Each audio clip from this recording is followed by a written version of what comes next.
It's time for The Real Messiah with your host, Messianic Jewish author and scholar, Dr. Michael Brown.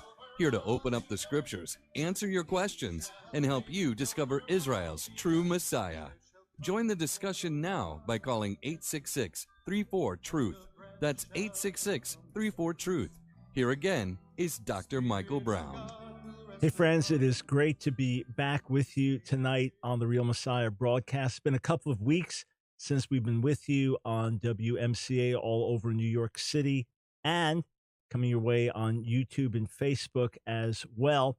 We were preempted by some sports events, some basketball games, part of a contract WMCA has that comes up here and there, but great to be back with you. 866-34-TRUTH. If you are a Jewish person with questions about Jesus the Messiah, if you object to me as a Jew being a follower of Yeshua, if you want to talk messianic prophecy or specific issues, phone lines are open, 866-34-TRUTH. Before we go to the phones tonight, I want to address a video. I've been asked about it by a few different friends, so I wanted to take a few minutes to address this. Rabbi Tovia Singer, counter-missionary rabbi, with whom I had two debates in the early 90s, one private, one public. Since that time, he's refused to debate me or have any dealings with me. So this is over 25 years now. I remain wide open to debate him on a serious level with a good format where we can lay everything out and have good mutual exchange, cross-examination, etc. Let the audience question us. Would love to, would be delighted to. But this video was pointed out to me, and Rabbi Singer is in Israel. He's doing a talk, and at the end of it, a Messianic Jew asks him about a couple of things. One is Daniel 9, Daniel chapter 9, verses 24 to 27. And according to this Messianic Jew, it gives a prophecy that tells us the very day that Jesus was going to come, or the very day that Jesus was going to be crucified. So it's a very specific prophecy. How can that possibly be denied? Rabbi Singer responds to that. And then Psalm 22, the argument is that in the oldest Hebrew manuscripts, the oldest Hebrew texts, that the text would read, they pierced my hands and feet rather than like a lion. They're at my hands and feet. Psalm 22, many Christians look at as the crucifixion psalm. And Tovia responds to that. So I've been asked about this. And I thought, since we're always trying to instruct, we're always trying to educate, we're always trying to interact in a constructive way, it would be worth it to take some time on tonight's broadcast to open these things up and to interact with Rabbi Singer. First, let me give this little bit of background. Daniel 9, 24 to 27, I believe, ultimately should be read as a messianic prophecy. Some would argue it had an earlier reference to the defiling of the temple under Antiochus Epiphanes, Antiochus IV, so 160 or so years before Jesus, and it's speaking of the consecration of the temple there. But it's clear to me and to many others that it's speaking of something more than that. And what I've argued is not for the exact day of the Messiah's coming.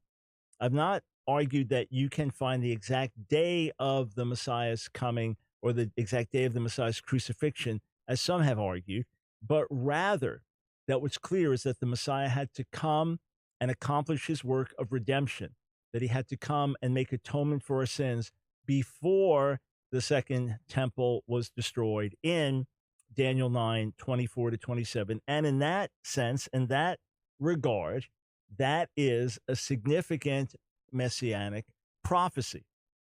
Rabbi Singer takes issue with that very strongly and raises this point. In fact, he gets quite exercised over this. So let's listen to clip number 1 from Rabbi Singer's presentation.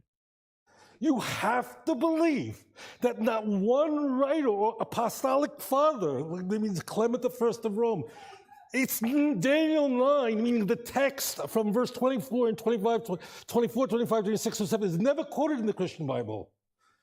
They just went, yeah, we do have the exact calculation of Jesus' death, but there are more important things than that.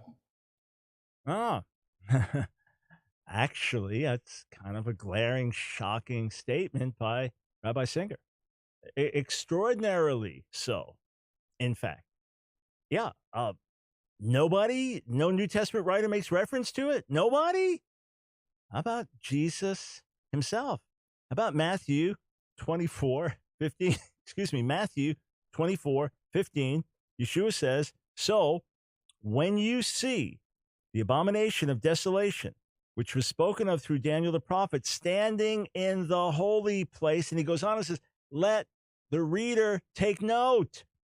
This is the only time that this unique expression is used, Matthew 24 and the parallel in Mark 13, where Jesus is specifically saying, take note, look at this text, take note of this.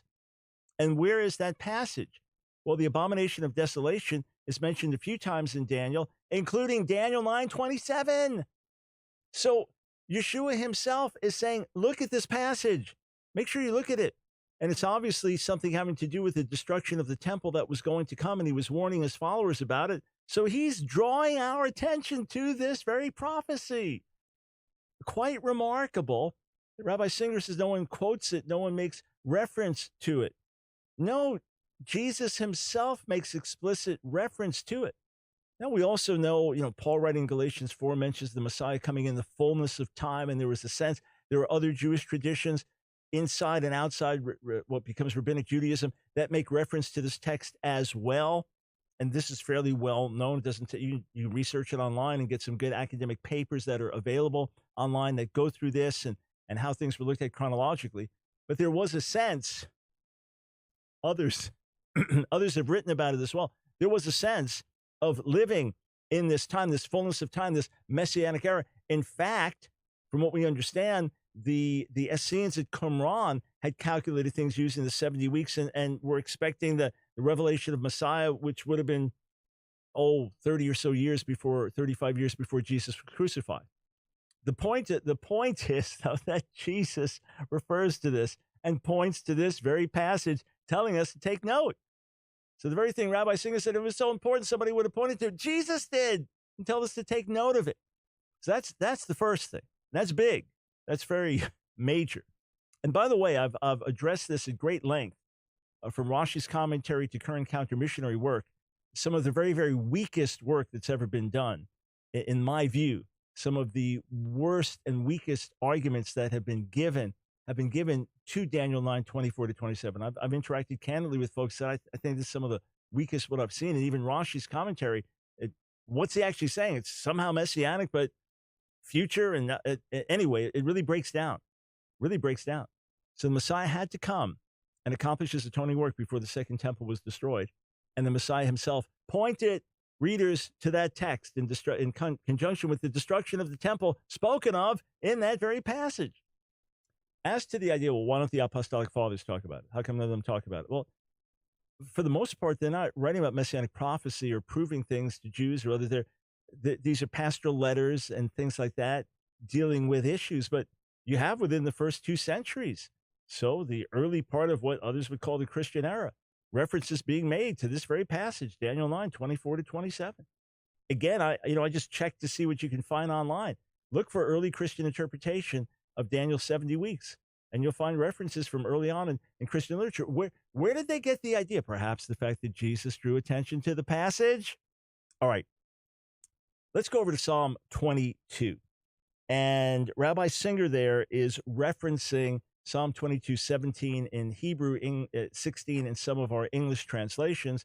And should the text say like a lion, my hands and feet, in which case Rashi says like a lion, they mauled my hands and feet, because there's a verb missing, like a lion, my hands and feet. So they're like a lion, they're at my hands and feet, they're mauling my hands and feet, which would still work as a good description of crucifixion. Or could it be that other ancient texts and translations indicate that the correct reading is they pierced? So let's take a look at what Rabbi Singer says, clip number 3. Before I even go into this, why isn't this quoted in the Christian Bible? That means if first century Christians believed that it's said, that means if we're lying and the first followers of Yeshua, okay, I play by the rules, believe that said they pierced my hands and my feet, you have to believe that they didn't think that was an important enough verse to quote. Actually, very surprising again. Yeshua himself hanging on the cross, quotes from Psalm 22:1, drawing our attention to the entire psalm. That's one reason he cries it out on the cross, to draw our attention to the psalm. And then other specific instances from the Psalms, how the mockers mock him using the language of Psalm 22, how they part his garments among them using a very specific description in Psalm 22. That's enough to draw our attention. And by the way, the New Testament makes reference to Isaiah 53 in a number of different ways, clearly telling us it's messianic, clearly telling us to look at it, but it doesn't quote every key verse. He was wounded for our transgressions. It doesn't quote all of that relevant section there. It just quotes parts here and there. That happens with other Psalms as well, and other prophecies as well. That attention is drawn to the Psalm as a whole, or to the passage as a whole, or to the chapter as a whole. That's what the New Testament does. So Psalm 22 is clearly featured in the New Testament, and is definitely something that the eyes of the New Testament authors were on, and the early followers of Yeshua were certainly looking at, without question. So again, I'm surprised. I'm surprised by how this breaks down, but it gets much, much worse. And what troubles me is people will see Rabbi Singer's video or be in his audience and think that what he was saying was accurate, think that what he was saying was factual because he was so passionate about it. But as you're about to see in front of your eyes, friends, it completely breaks down. Clip number 4. Every single Bible in the whole world says the same word in Hebrew. Not one Bible ever found says they pierced. Oh, sorry. Squirming a little bit. Okay. He's saying every Hebrew text, every Hebrew Bible that's ever been found reads ka'ari, like a lion. None of them read ka'aru, which is taken to mean they pierced or they dug through, as a biform of karu. None of them say that. Rather, they all say ka'ari, like a lion. Not a single Hebrew manuscript, not a single Hebrew Bible in the entire world ever has read that way. Ever, ever, ever. None of them say this alleged ka'aru. None of them say karu. Okay. I guess Rabbi Singer is not familiar with the massive collocation of all Masoretic manuscripts done by two scholars separately a few centuries back, Kennicott and de Rossi.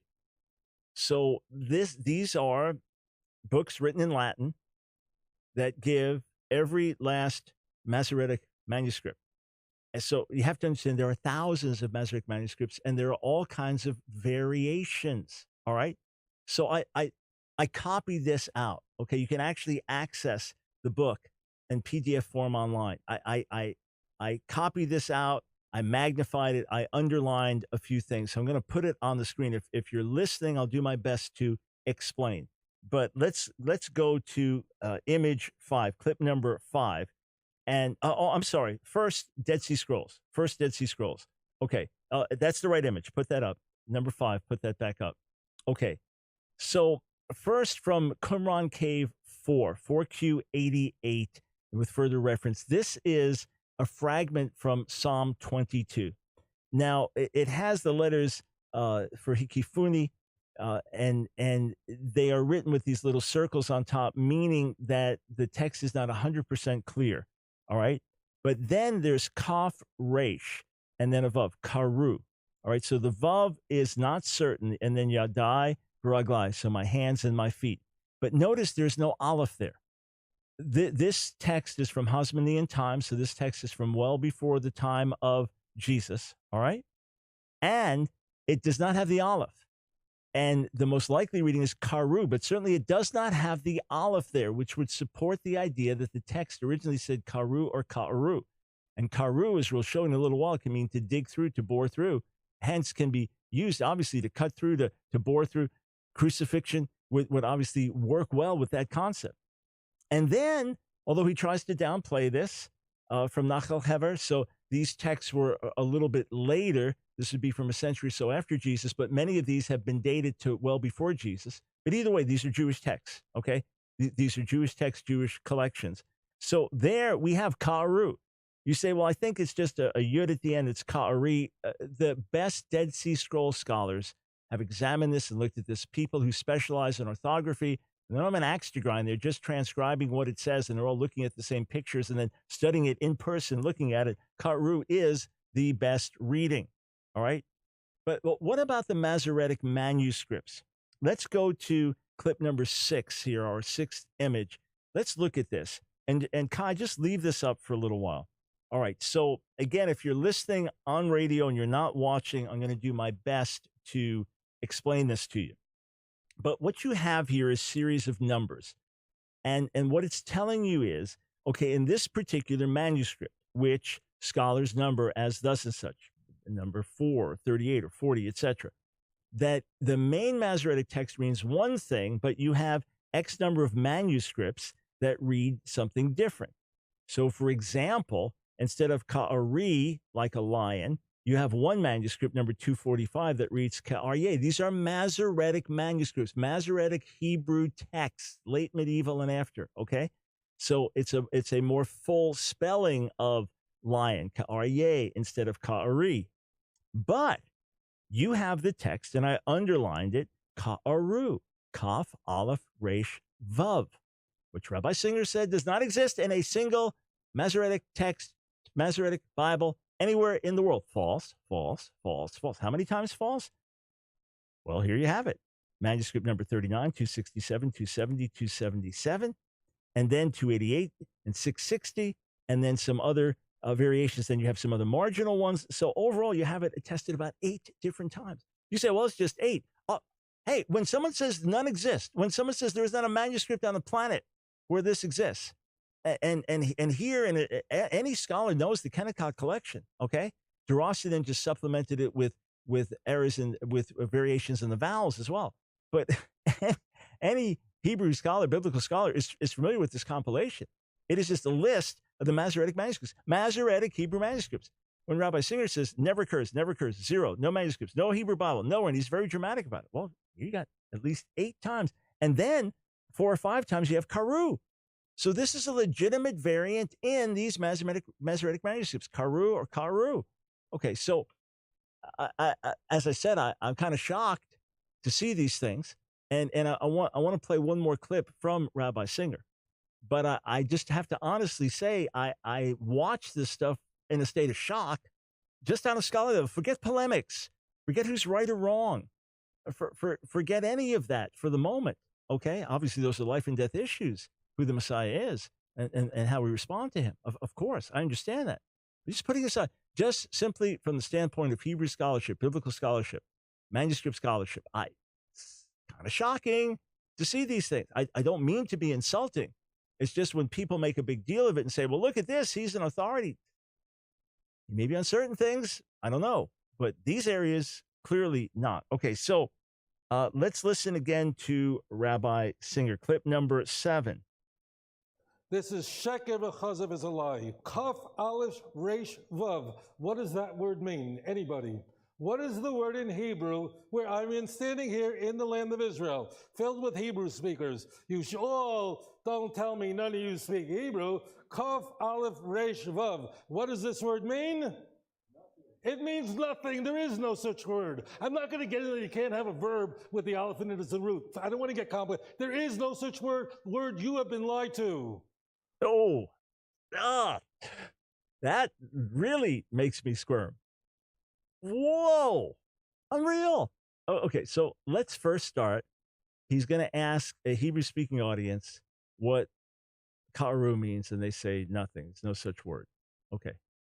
First problem is there are many words from biblical Hebrew and biblical vocabulary that are not used in Hebrew today. In fact, I embarrassed myself talking to Israelis in the 70s when I was studying Hebrew, because my biblical Hebrew was much better than my modern, and I'd say things in biblical Hebrew and they'd shake their heads. No, this is the way you say it now. We don't use those terms. Not that they were bad terms, but just they're not used anymore. Expressions, grammatical things. So he's going to prove a point about a biblical Hebrew word from 3,000 years ago and say, well, is it spoken today? If not, it's gibberish. I guess, though, what gets the biggest reaction from me is when he says you can't have an aleph as a root You can't have an aleph as a root letter in a Hebrew verb. So in other words, this has a middle aleph, kaf, aleph, resh, right? You can't have an aleph in a verbal root. What? I, I mean, how many how many verbs do you have? I mean, just go. How do you say to elucidate? It's beit aleph resh, that verb. All right. To worry, dalet aleph gimel. To redeem, gimel aleph lamed. I mean, word after word after word. To weary, lamed aleph hey. Slowness is connected with lamed aleph tet. I mean, on and on. Example after example after example after example. Just take just biblical Hebrew lexicon, or even a modern Hebrew lexicon if you want to. You'll see the same phenomena there.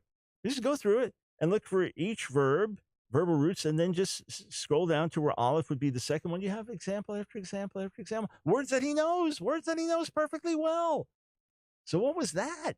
Was that just a total brain freeze?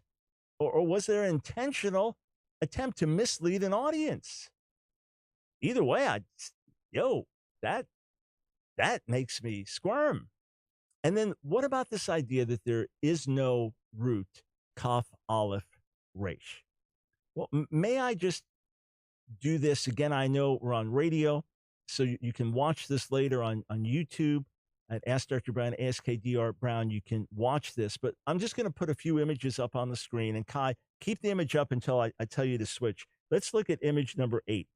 This is from the Klein's Hebrew Lexicon, Dictionary of Classical Hebrew, one of the greatest modern scholarly accomplishments in the Hebrew language, not just using Hebrew Bible, but Dead Sea Scrolls, etc.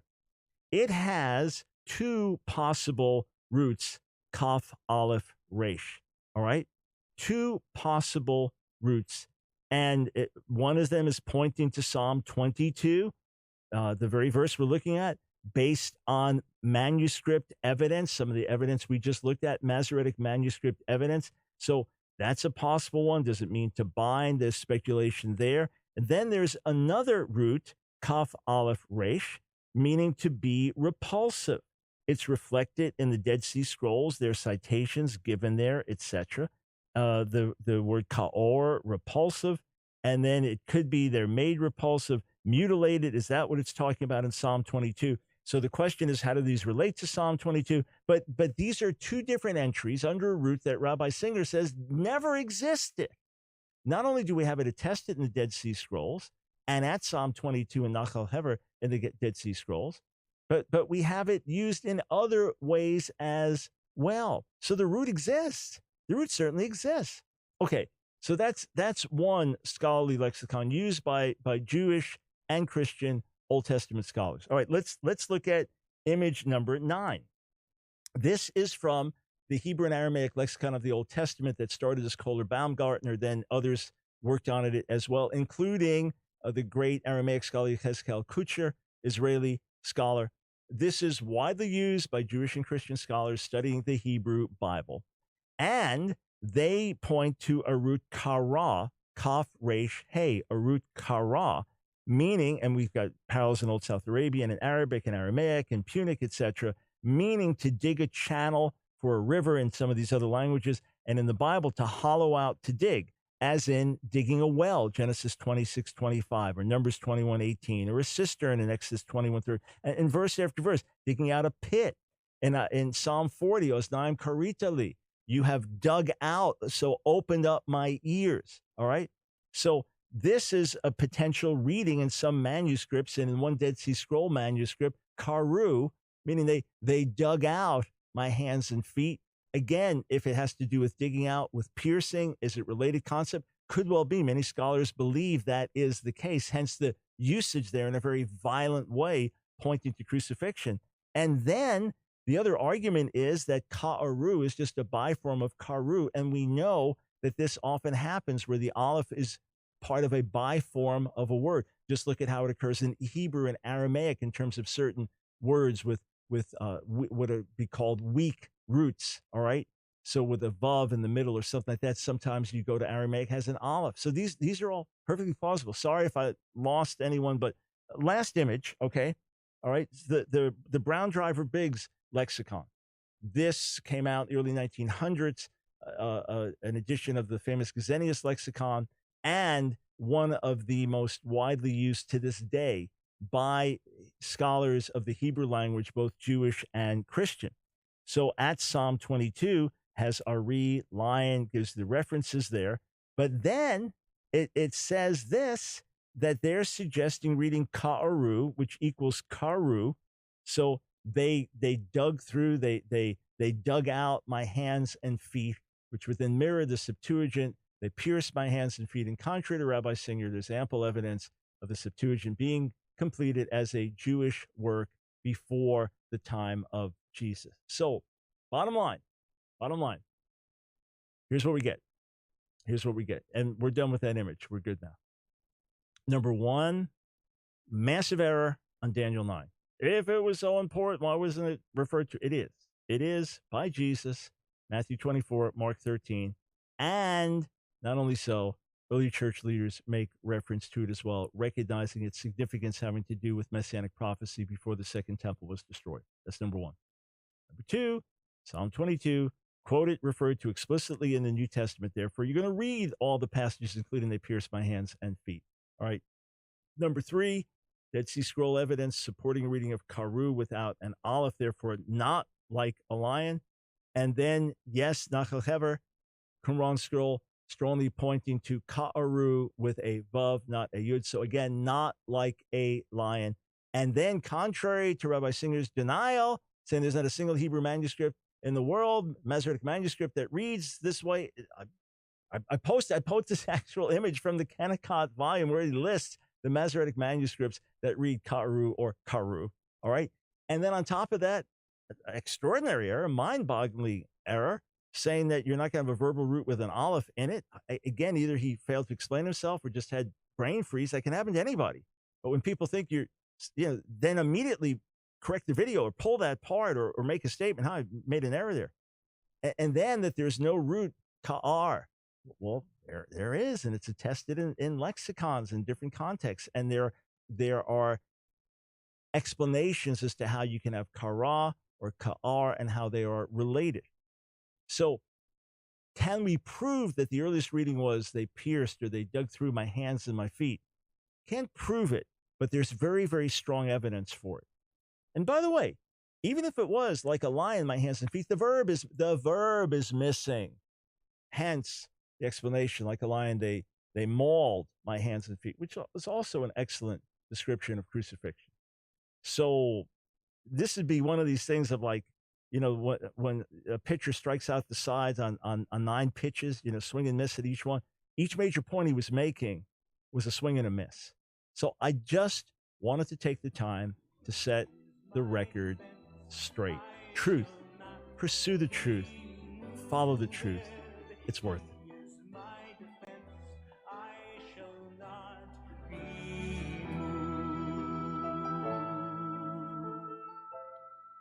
Hey friends, this is Michael Brown. Over the years, going on almost 50 years now of interacting with our Jewish people about Jesus, there's so many objections that have been raised. I wrote 5 whole volumes, over 1,500 pages, on answering Jewish objections to Jesus, and then recorded a 22-hour lecture series on the same subject. But that's a lot of material to take in. I want to put something in your hands absolutely free. If you are a Jewish person wanting to find out the truth about Jesus the Messiah, I want to put this book in your hands absolutely free. It's a mini book.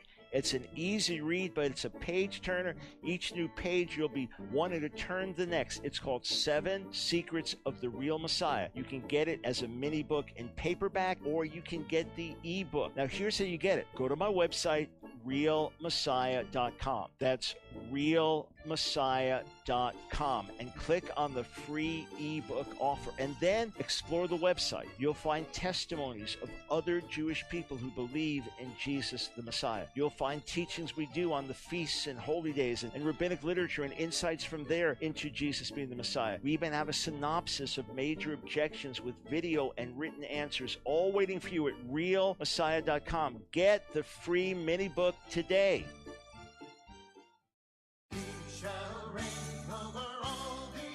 It's time for The Real Messiah with your host, Dr. Michael Brown. Join the discussion now by calling 866-34-TRUTH. Here again is Dr. Michael Brown. Welcome back, friends, to The Real Messiah, 866-34-TRUTH. If anything I was saying was unintelligible to you, my apologies. I did my best to respond in a way that would be helpful and useful without taking time to explain I tried to explain enough to give you background and context, but obviously can't explain every last detail if you're utterly unfamiliar with the relevant text. But if you're listening and you are familiar, hey, you think I'm wrong on anything, call me. That's why we pay to be on live radio so that you can call in. 866-34-TRUTH. I am going to go to the phones. I'm going to start in Florida with Jerry. Welcome to the Line of Fire. What's going on, Doc? How you doing? Doing well, man. Thank you. You're my favorite, one of my favorite non-Calvinists. So I want to. This is my first time calling you, so I'm excited about this. Sweet. Thank you. I have it's a two-part question actually, and I've been dealing with Black Hebrew Israelites for a little while now, and my question is based on Deuteronomy 28. Yeah. And how supposedly that all Egypt represents America, et cetera, et cetera, et cetera, and Zechariah 14:16 that seems to speak of the perpetual feast. When my understanding is that the feast pointed to Christ. So those are my understanding. You're the expert. I know you're the guy. You teach James White this stuff. I know you're the man. So love you, brother. God bless you, man. Thanks, Jerry. Okay, so first, Zechariah 14, speaking of celebrating the Feast of Tabernacles in the Millennial Kingdom, I believe that will happen. We understand that the Feast of the Spring, so Passover, unleavened bread, first fruits, and Shavuot, Pentecost, all point to the Messiah. So yes, they have the historical realities, all those things we understand, we embrace, and then they point to the Messiah's death on the cross, the atonement we received through him, his resurrection from the dead, and then the outpouring of the Spirit 50 days later. The fall feast we see is still future. So his returning with the sound of the shofar, the trumpet blast, the ram's horn, his bringing national atonement to Israel, so Rosh Hashanah or Yom Teruah, the Day of Trumpets, which becomes the Jewish New Year. And then after that, bringing national atonement to Israel, Yom Kippur. And then after that, Sukkot, Tabernacles, which also points to the ingathering of the nations. So Zechariah 14 is telling us that once the Messiah comes and establishes his kingdom on the earth, that in point of fact, that Sukkot will be celebrated, maybe other things, but certainly that, because that is celebrating the ingathering of the nations. So that's the first thing. When it comes to Deuteronomy 28, okay, sorry about that. That was my bad. I guess Jerry just hung up to listen. Okay, so when it comes to Deuteronomy chapter 28, verse 68, Hebrew Israelites claim that this verse is only fulfilled in them and that it was never fulfilled with the Jewish people. The first thing, it was conditional. If there'd be a certain level of disobedience, these curses would take place. But actually, it was fulfilled in Jewish history, and it cannot refer to the Hebrew Israelites. And the Lord will bring you back in ships to Egypt. So bring you back, all right, in ships to Egypt. Well, Egypt is house of bondages, and that symbolizes America. Well, no, it's talking about literal Egypt, and it's talking about going back to Egypt from whence they came. Okay, so the Hebrew is a bringing back, not bringing, but a bringing back. So that's the first thing. When were Africans first in America, and then brought back there in ships? So no, it's talking about Egypt. You say, well, when were Jews brought there in ships? Some would argue that when the Assyrians conquered Samaria in the northern kingdom, that they then shipped Israelites by sea down to Egypt as slaves.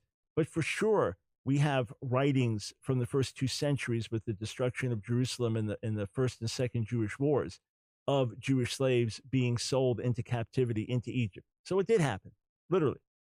The other thing is The other thing is not only does it talk about bringing people back to Egypt, all right, but it says it says also in the text. Let me just keep reading. There you shall offer yourselves for sale to your enemies as male and female slaves, but none will buy. The Hebrew Israelites cannot apply that to themselves because they were bought left and right in America, and they weren't selling themselves either. And you say, yeah, but buy, that means redeem, it means something else. No, when you have the words buy and sell in the same verse in Hebrew, that means buy and sell. So if you want to find one verse in the Bible that refutes Hebrew Israelite arguments in theology, it's the verse they argue for the most, Deuteronomy 28:68. And by the way, these folks claim that today's Jews are not really Jews, that we're imposters, that they're the original Israelites. There are Black Jews. There are descendants of Abraham, Isaac, and Jacob through intermarriage, through other means from Africa, who are rightly considered Jews today. The Ethiopian Jews, Lemba tribe in Zimbabwe, some others, all right, that are legitimate Jews. And some of them are believers in Jesus, some are not. But the Hebrew Israelites, even if some of their original founders may have been among these Black Jews, they are a cult outside of the faith, denying the gospel message and quite deceived about their national identity and quite deceived in claiming today's Jews are not really Jews. 866-34-TRUTH. Let's go to Dave in New Jersey. Welcome to the Line of Fire. Dr. Brown, how are you, my friend? Doing very well. Thanks, sir. Yes, this is Dave, your Muslim friend. Yeah. I know. Yeah.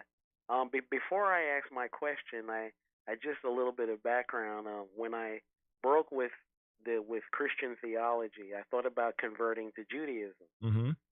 But I realized that it would be difficult for me to, follow the mitzvahs of the Torah properly, some of them, because I happen to be blind. And some of the practices require eyesight. Well, but isn't there, just to jump in, Judaism recognizes that there's certain commandments that are not obligatory on a woman, for example, that would be obligatory on a man because of her responsibilities, perhaps with a child or things like that. So Judaism recognizes limitations because of physical handicaps or challenges, and would therefore not require certain things to be done by someone who is blind or deaf, etc. Mm-hmm. And but my situation, which I can't get into over the radio, is a little bit more unique. Okay. Yeah.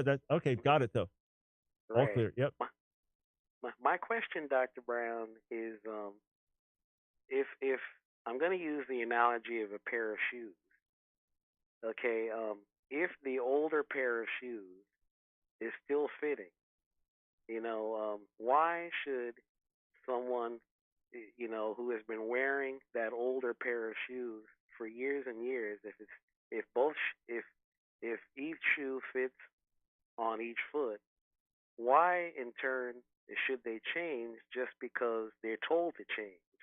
In other words, my Jewish brothers and sisters who have been observing the Shabbos, keeping the kosher laws, celebrating the Yom Tovim, the holidays and festivals, if it's working for them and they're getting spiritual fulfillment from it and they feel close to God as a result of it, why should they then, consider changing? Because with all due respect, Dr. Michael Brown comes along and says, I think you need to,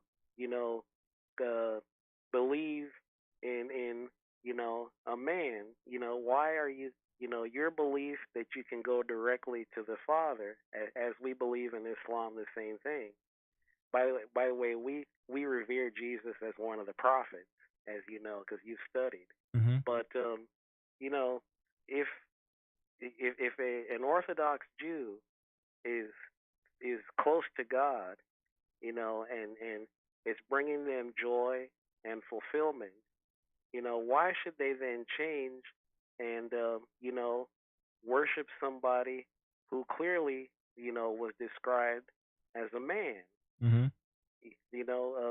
Right. So let me jump in and ask you a couple of questions, just with some verses on my mind. would you agree that human beings can be deceived? Absolutely. Would you agree that we can deceive ourselves sometimes and not even know it? Yes. Okay, so let me keep going with this. Um, Proverbs says every way of a man is right in his own eyes, but the Lord tests the hearts, and that the way of a man may seem right, but in the end it leads to destruction. So, would you agree that there are things where we deceive ourselves? We think we're on the right path and we're on the wrong path, actually? Yes. Examples are, the lies of racism and anti-Semitism Right. And and people think that they're bigotry. right. And they somehow think that they're right in doing what they did to others. Because Okay. they were raised that way. Well, I Right. was raised to believe that, about those blacks or those Jews. Right. Got it. So they're. All right. So we agree with that. So look, there may be an atheist who says, I don't need God. My life is fine. And you as a Muslim would say that everyone should worship God. And I would say that everyone needs God as a follower of Jesus. So my point is simply that just because someone thinks they're happy or doing well or content doesn't mean that they're right in God's sight. And the whole Bible tells us how Israel did what was right in its own eyes. So we have God's testimony. Jesus warned his people that because they rejected him as the Messiah, the terrible destruction and judgment would come. And it did. The temple was destroyed one generation later. It's not been rebuilt to this day. He said we'd be scattered around the world until the times of the Gentiles were fulfilled. And we have been scattered only in recent generations has the regathering begun. So we have been under divine judgment. If we were right as a people in rejecting Jesus the Messiah, you would have thought that God would have showered blessing on us and said, well done, you stood the test. Instead, that's when all hell broke loose against us.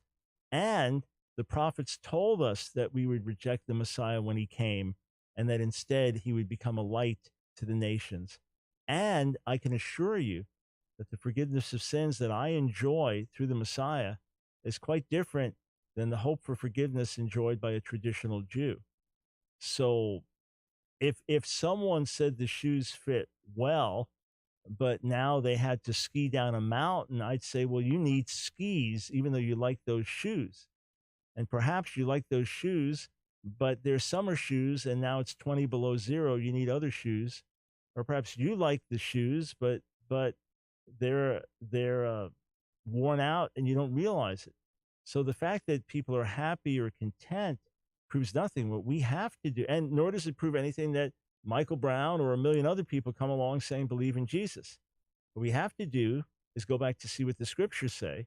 And if the scriptures show us that we're sinful, guilty in God's sight, in need of a redeemer, and that redeemer is the Messiah, then we are in treacherous territory if we reject him.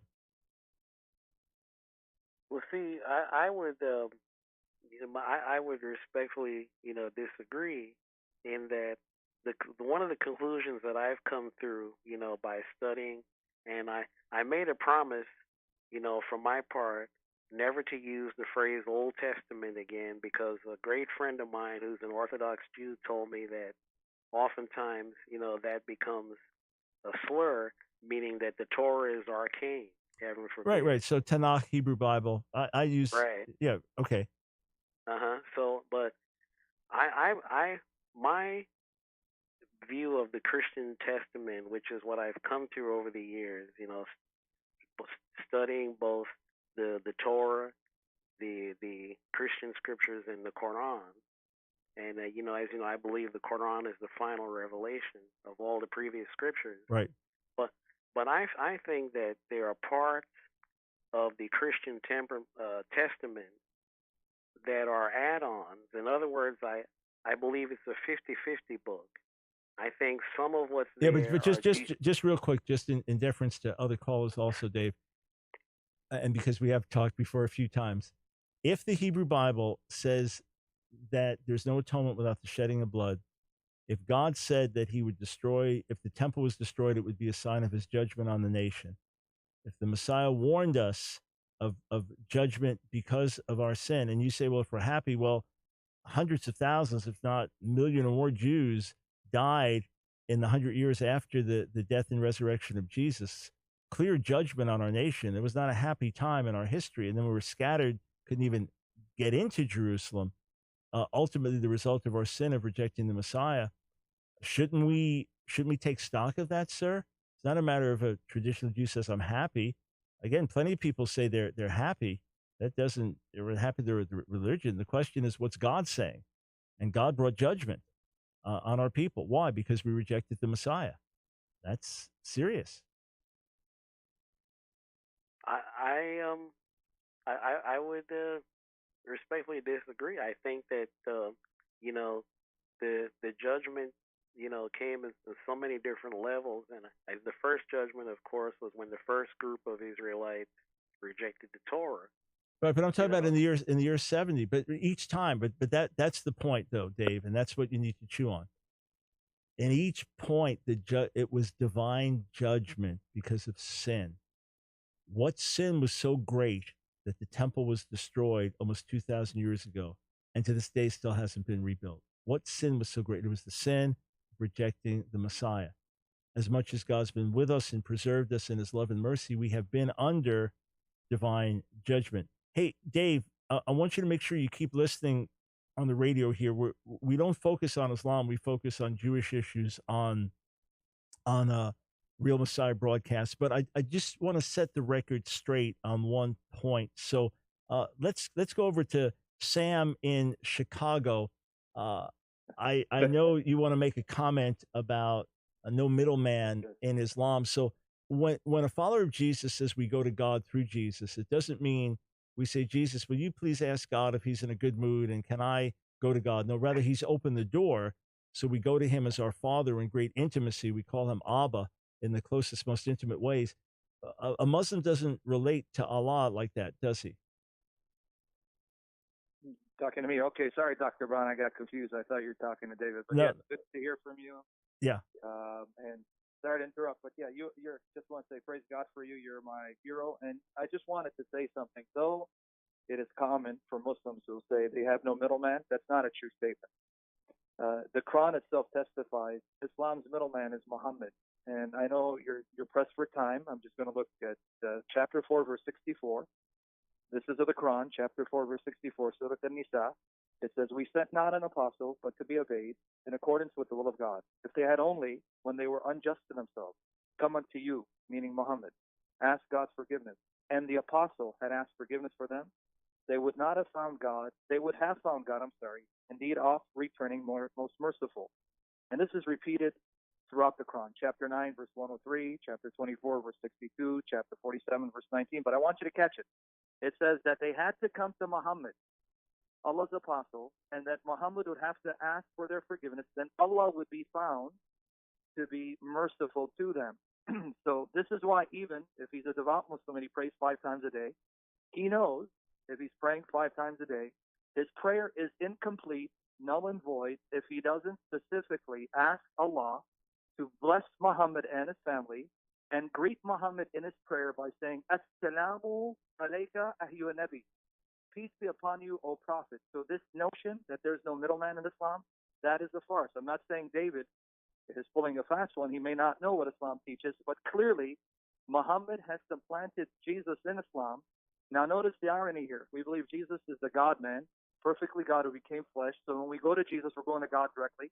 Whereas Muhammad is a human being, a fallible, imperfect human being, without whom Allah will never forgive you or accept your prayers. So this concept that there's no middleman in Islam, that's a farce, Dr. Brown. So I just wanted to say that real quickly. Yeah, and yeah, Sam, thanks for calling in. And of course, Muslims do not relate to Allah as Heavenly Father or Abba. That would be a lowering of the deity, because we are in Islam just servants of Allah. And this idea of him being our Heavenly Father or having that intimate heart towards our Abba would be foreign to Islam. But Dave, Sam, thank you for calling in. And Dave, listen, I do enjoy talking to you.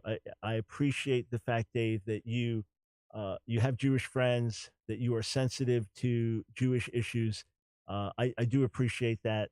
And we can't talk all the time, and we've got to use our time other ways on the show and be fair to other callers. But I appreciate your spirit. I appreciate you listening, and I hope you'll reconsider some of your positions. Let's go quickly. Anthony in San Francisco. Time is short. Dive right in, sir. Hi, Dr. Brown. I didn't think I'd be able to get on the air. Yeah, Thanks just for barely. having So me. go for it. Yeah. Big fan of yours. Just had one general question. I've been trying to research the Old Testament to find scriptures as to why Yeshua ended the sacrificial system from the Old Testament. Mm-hmm. And I've gotten some verses here and there, but not much. Would you happen to know more verses? Because I know obviously the verses from Isaiah and so forth, but not much else I can think of. Yeah. Well, Anthony, thanks for the kind words. Let's approach it like this: that within the Tanakh, within the Hebrew Bible, you had the sacrificial system, you had the atonement system.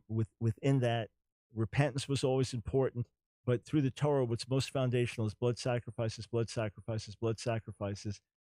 Then you have the destruction of the first temple, national exile, the people in need of divine mercy. That's when God reveals more about the Messiah's coming and death in passages like Daniel 9:24-27. And then we have the destruction of the second temple and no rebuilding after that. So in that system is no longer accessible, attainable for the Jewish people. What has happened is Messiah's come and made atonement for us. So Daniel 9:24-27 really does lay that out. And then, of course, the central text of Isaiah 52:13-53:12, you alluded to Isaiah, which speaks of his sacrificial death on our behalf. From there now, since the Messiah did come when he had to come, before the second temple was destroyed, rejected by his people, crucified, risen from the dead in accordance with the prophetic scriptures, since those things did happen right on schedule, and the temple then destroyed as the Messiah warned it would be, now we look to the New Testament writers to give us the further insight. And there, if you really study in particular Hebrews 7, 8, and 9, even into the 10th chapter, but 7, 8, and 9 really open this up in terms of the high priest that we have, and in terms of how these sacrifices could only go so far. They ultimately point to the Messiah. So you'll have some of that already in the Hebrew Bible, Anthony, but most of it is now going to be the Hebrew scriptures foreshadowing the Messiah's coming. He comes right on schedule, dies, rises on schedule, rejected by his people on schedule, becomes a light to the nations of the world, all right on schedule. So now we look to his followers to give us further insight, and they take these things further. You do also have a picture like Numbers 35, that the death of the high priest would bring atonement, would stand in for bloodshed, and the unintentional killer would be released from the city of refuge. We can see that as a foreshadowing of the Messiah's atoning death, but it doesn't speak there of the end of a system as much as the atoning power of the death of the righteous. So again, some foreshadowing prophecy in the Hebrew Bible, then with the fulfillment coming, the New Testament writers further elucidate that. Hey, great talking with you. And sorry we can't get to all of your calls, but tomorrow on Line of Fire, during the day, that's Thoroughly Jewish Thursday. So if you got a Jewish-related question you couldn't get through tonight, God willing, tomorrow we'll try to take your call. Be blessed. Follow the truth wherever it leads. It's worth it.